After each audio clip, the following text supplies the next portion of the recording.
Now, how about to take a look at the front page of the local dailies? Yes. UDA Bigwigs plot exodus. That is what I have on the front page of the Daily Nation. Very quickly, UDA Bigwigs plot exodus. That's according to 2027 polls, political polls. Realignment rock the ruling party. Already under siege from a rebel faction allied to ousted Deputy President Rigathi Gachagua, the wars of the governing United Democratic Alliance are set to worsen, with the top former loyalists, including the Senate Majority Whip, joining the rebellion. The man tasked with whipping members to toe the line has declared the party dead. So the man in question here is the bullfighter, Boni Khalwale, who is the Senate Majority Whip, who says that the party is dead.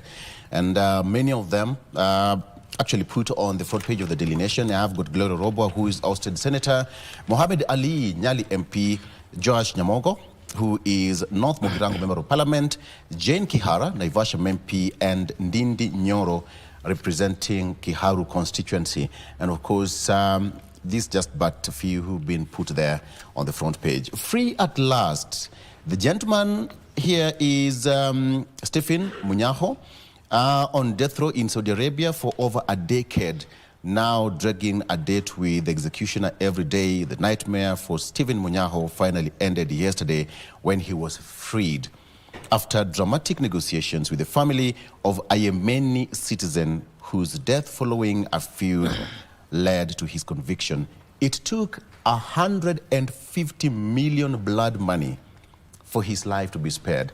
And his mom played a very key role, including Kenyans. I think Kenyans did a good job, as well as other organizations, including World Muslim Organization, also played a very crucial role, as well as the government also negotiated for his release. So they're just waiting for the necessary paperwork for him to come back home.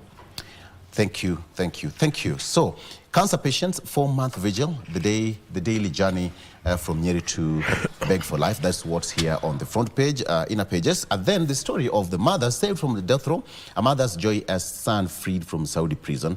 You can take a look at that story and how it unfolded, how many people contributed, and now he's waiting to come back home. 7 protesters slapped with new terrorism-related charges, including Manyata MP John Mukunji, who is accused the state of using the Prevention of Terrorism Act to silence the dissent. Lagat, I took leave. I did not resign. That's on the front inner pages. He says that temporary absence was to allow IPOA to conduct investigations. He did not resign.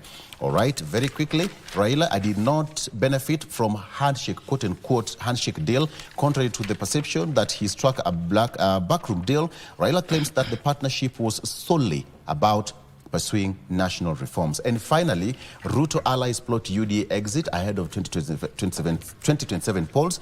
Many leaders in Mount Kenya have gravitated towards Gachagua, while others are now trooping to former Interior CS Fred Matiang'i. Kindly, if you want to read more, go and grab a copy of the Daily Nation. Vivian.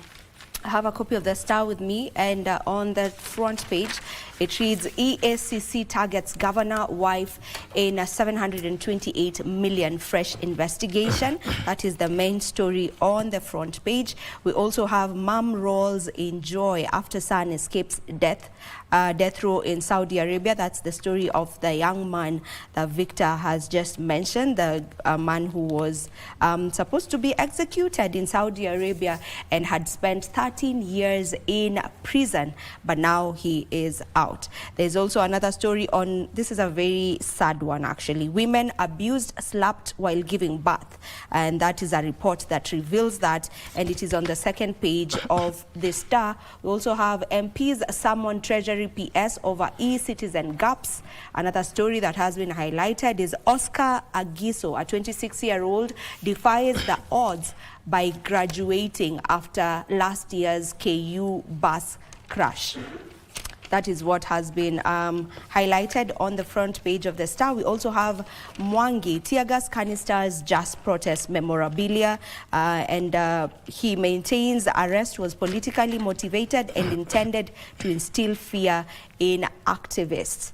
So activist Boniface Mwangi has said that tear gas canisters and spent cartridges seized from his office by police officers were collected during the protests to aid in investigation into police brutality and not as weapons or evidence of wrongdoing. We just a last story here before I hand it over to Mike. CS Kabogo dismisses claims Ruto targeting Mount Kenya professionals. That those are some of the stories that have been highlighted on the Star, so you can get yourself a copy of the Star to get to read more on, into those stories. Mike? Indeed. The big con, this is what is captured on the front page of the Standard newspaper.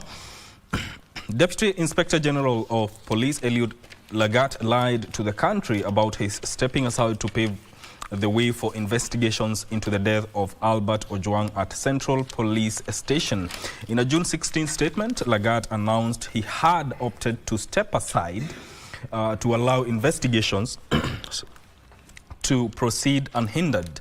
But fresh court filings reveal a different story, that he merely applied for an 18-day annual leave approved the same day by Police IG Douglas Kanja, who wished him a restful break. In a sworn reply, Lagat now insists he never vacated office nor appointed a replacement, contradicting his own public statement. The open lie has reignited questions about his integrity, transparency, and truthfulness as a civil servant. That story is told in detail on page 4 of the Standard newspaper.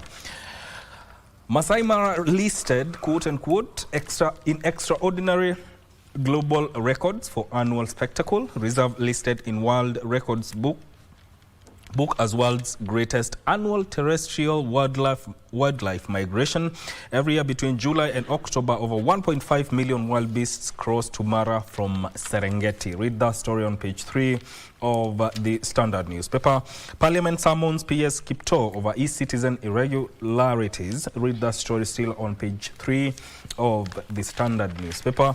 And also, Ruto's blame game on protests and alleged sponsors of violence. President accuses parents of not bringing up their children properly. He says the youth engaging in protests need guidance. That is what is captured on the Standard newspaper. Get your copy of your favorite newspaper to read what is captured there. Victor?